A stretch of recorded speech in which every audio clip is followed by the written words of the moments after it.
Hello, bachcha. Let's read this question. So this question says the maximum number of lone pairs of electrons on the central atom from the following species is ClO3 minus XeF4, SF4 and I3.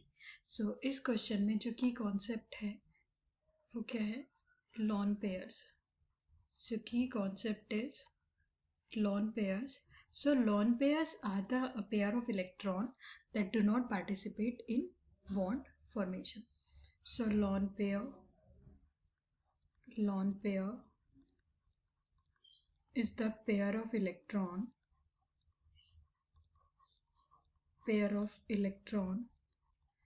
that do not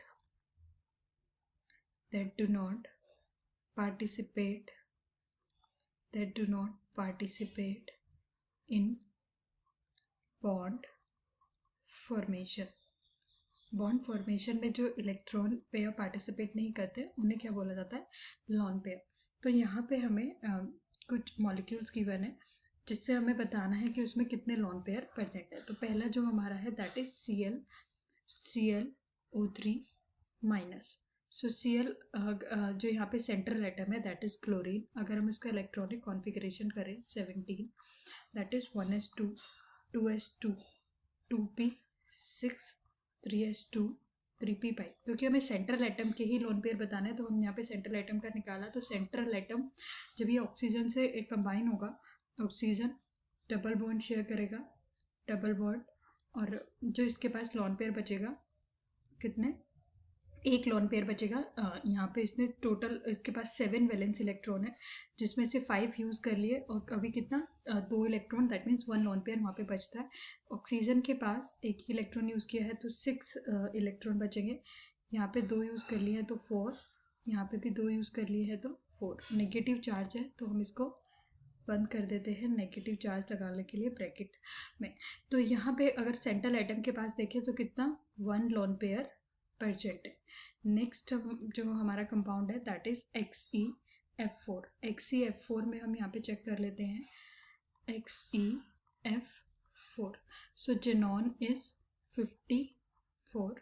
सो यहाँ पे इसका ये हो जाएगा krypton 4d10 5s2 5p6.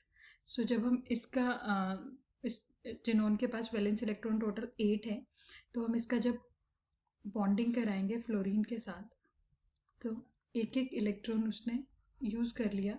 That means वहाँ पे अभी 4 electron बचते हैं. दैट मीन्स 2 लोन पेयर बचे हुए हैं. फ्लोरीन की अगर बात करें तो फ्लोरीन के पास टोटल 7 वैलेंस इलेक्ट्रॉन होते हैं जिसमें से एक एक इलेक्ट्रॉन यूज़ किया हुआ है. दैट मीन्स टोटल 6 इलेक्ट्रॉन यहाँ पे ईच फ्लोरीन के पास बचे हुए हैं. तो यहाँ पे 3 लोन पेयर फ्लोरीन के, लेकिन हमें सिर्फ सेंट्रल एटम का पूछा है तो सेंट्रल एटम पे जो लोन पेयर है वो कितने हैं? 2. नेक्स्ट जो हमारा कंपाउंड है वो है SF4. सो थर्ड जो हमारा है that is SF4. So sulphur is 16. जब इसका इलेक्ट्रॉनिक कॉन्फ़िगरेशन करेंगे 1s2 2s2 2p6 3s2 3p4. सो सल्फर पे यहाँ पे वैलेंस इलेक्ट्रॉन कितने हैं? 6. तो सल्फर की जब हम स्ट्रक्चर ड्रॉ करेंगे तो यहाँ पे 4 फ्लोरीन है. ये 4 फ्लोरीन के साथ एक एक इलेक्ट्रॉन शेयर करेगा और 6 में से इसके पास 2 electron as a lone pair बच जाएंगे. फ्लोरीन ने भी एक एक इलेक्ट्रॉन यूज़ किया है. That means each fluorine has 6 electrons. That means 3 lone pair. लेकिन हमसे सिर्फ सेंट्रल एटम के लिए पूछा है तो सेंट्रल एटम पे 1 लोन पेयर प्रेजेंट है. So lone pair on central atom is 1. Next जो हमारा है I3. सो हम यहाँ पे I3 माइनस पे चेक कर लेते हैं. सो आयोडीन इज 53. जब इसका इलेक्ट्रॉनिक कॉन्फ़िगरेशन करेंगे क्रिप्टॉन 4d10 5s2 5p5. सो इसमें जब हम इसके स्ट्रक्चर ड्रॉ करेंगे आयोडीन एंड आयोडीन, यहाँ पे सेंट्रल एटम भी आयोडीन है.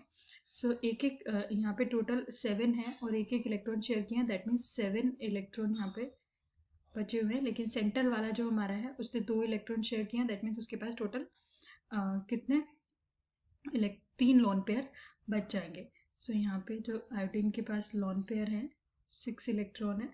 सो कितने यहाँ पे 3 लॉन पेयर बच जाएंगे। सो यहाँ पे जो लॉन पेयर है वो कितना हो जाएगा 3। इसके ऊपर नेगेटिव चार्ज है तो हम नेगेटिव चार्ज भी लगा देते हैं। तो आयोडीन के पास यहाँ पे लॉन पेयर कितना बचता है 3। सो मैक्सिमम हमसे पूछा है the maximum number of lone pairs of electron on the central atom from the following. So यहाँ पे I3 के पास 3 लॉन पेयर हैं। सो I3 माइनस जो है 3 लॉन पेयर कैरी कर रहा है। So our answer is final answer is I3 minus. Hope you understood it well. Best of luck.